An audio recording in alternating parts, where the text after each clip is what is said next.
Hello there, Seraphim17 once again. This is my Dark Souls 3 video walkthrough. This is the first sequence, and it is the Cemetery of Ash and Iudex Gundyr, the first boss a la tutorial boss. This is being played on the Xbox One, which means the frame rate will be horrible, so you've been warned. But the frame rate on all consoles is not the best, but the Xbox is by far the worst. This is going to provoke some ire from some stalwart fans, but it's just true, guys. I'm not here to lie to you, there's no need. But if I can do this on this console, you can do it on every console, and that's another feather in the cap of the walkthrough, hopefully. The walkthrough is going to start off with the Assassin class, which is the one you see all the speedrunners doing.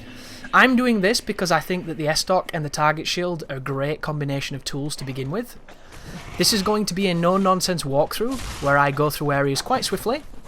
I show you where interesting things are, like moments of importance right now, picking up the Titanite Shard to go towards your upgrade allotments, and definitive ways of getting rid of bosses. The great news in Dark Souls 3 and in all Souls games is you can beat bosses in any way you choose to do it. The ways I'm going to show you are going to be quite aggressive and hopefully going to get you to victory as quickly as possible. That's the intention anyway. So here is Gundyr. Once you pull out the sword, he will be active. So this is the only attempt you will get to have these early attacks. You want to do that because it gives you an advantage. You can do a bunch of R1s. I wanted to test some R2s, and then you want to lock on. From here on, Gundyr is parryable. Every move he has can be parried, in theory. So if you know your timings, feel free to do so. If you don't, wait for the moves you like this one.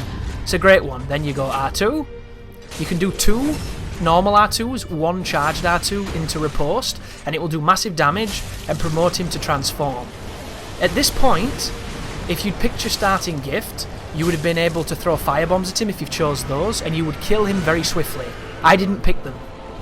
I picked fire gems, so I gave you an option to have a powerful weapon early on. What I'm going to do is I'm going to get some space from the boss, and I'm going to bait the jump at you. If done correctly, you can get a couple of counter hits and you can kill him.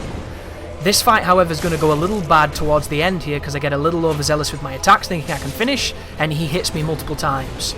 So be very careful, because this boss is capable of doing high damage when he wants to, and this phase is very chaotic. It's right here. So I went for the rolling R2, he knocks me down, and then I get put into the blender. My attack misses, I'm in all host trouble, but he's dead, so just stay cool, dodge the attacks, punish them. Potentially very messy, but we got through there, and that's all that matters. The more you practice all the bosses, guys, the better you will get, and you'll have no issue with many of them, but it takes a while to get there, and there are certain facets of them you just might not know, so hopefully, if I can bring that information forward, you'll have a better time. But the walkthrough is going to be forcing a luck path, because I wanted to do a PvP build. So the building of this character is going to be a little bit different to a standard PvE character that I would make. I'm going to be gearing it towards doing PvP. I'm going to be choosing the luck path, and I'm going to be using the Anri Straight Sword, which is an incredibly powerful weapon when combined with things like bleed, thanks to the luck properties that it gives your character. But that's not all we're going to do here, guys. If you don't want to do a bleed build and you don't want to focus this, I still have some other good weapons that are great choices. The first one, of course, is the Fire Gem. We picked the Fire Gem from the starting gift because it enables you to immediately give a weapon elemental damage. Elemental damage is kind of a double-sided sword. It gains a direct, quick input of damage, but it will always lose out traditionally to scaling on a normal weapon, then when combined with a buff, it outdamages it every time. But in the early going, when you don't have scaling and when your weapons are weak, it's going to give you that immediate bump up. And in Dark Souls 3, there are enemies that are actually weak to certain elements, where fire and things of that nature can have additional properties that really help you. What we're doing here, guys, is we're doing a little bit of an exploit, which is to jump off the top of this tree onto the roof, and it's going to enable us to get an early Estus Shard and a ring called the Covetous Silver Serpent Ring.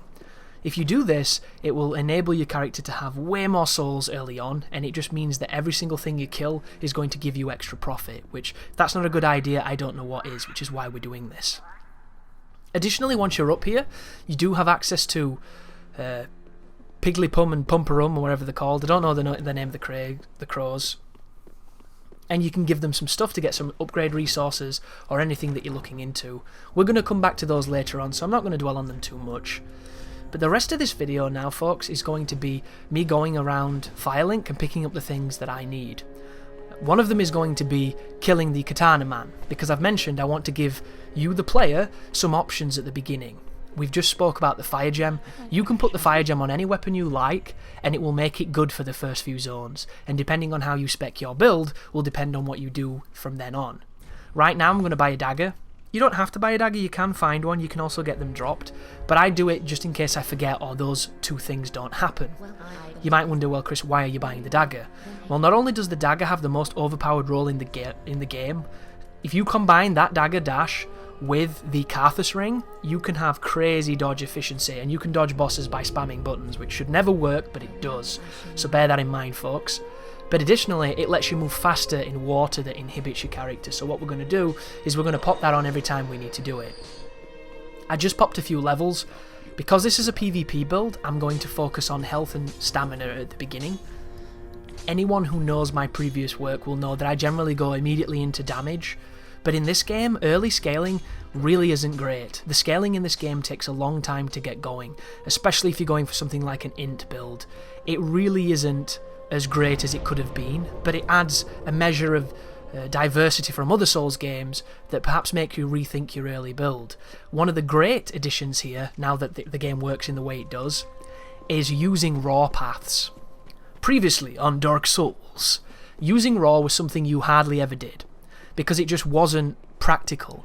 In this game, raw is legit for a large period of time until you get to the better resources. So putting a raw infusion on a weapon you enjoy that's got good base damage can be a great early option for the first few hours. We're going to get one of the straight swords, the Astora straight sword, and we're going to get raw on it, and that will lead us up to getting Anri's sword and having an advantage with damage. That's the path we're going to take. We're killing this guy, the is it Masterless Assassin? I forget his name. Because he drops the Uchigatana, which is a great weapon, and it's great for people that want to run a dex build or want to have a fast weapon with bleed. It's a very effective weapon. The problem here is this guy is very dangerous, and if you can't knock him off, you can have a whole host of issues with him, as you're witnessing. I'm getting beaten up here. The good news is he's quite predictable to parry. The bad news is we don't have the damage to make these parries pay off.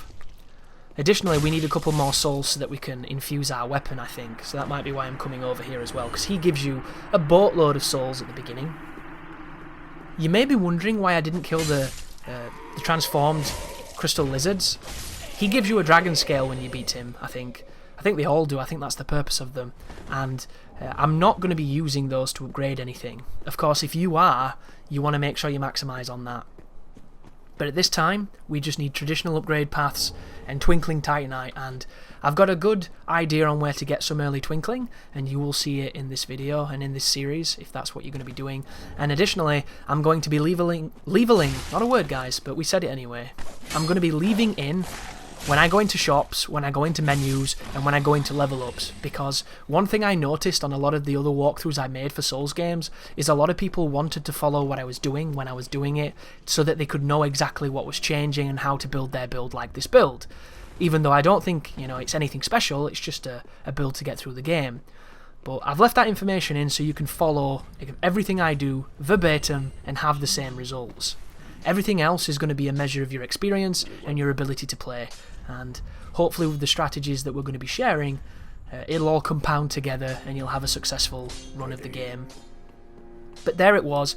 Estoc has fire on it now. We're averaging just under about 200 attack, which is nothing astronomical, but it's not too bad. And if you come up against any enemies, such as the transform creatures that you see that turn into that thing that Gundyr had on him, the corruption, they will flinch from fire damage. There are magic creatures that bleed you later on in the game. They will flinch from fire damage. There are a lot of enemies that you can have an advantage just by having that element. But we warp to Lothric, and that is the beginning of our walkthrough. So thank you very much for watching. I hope this helps, and I hope you take the journey with me. You take care now.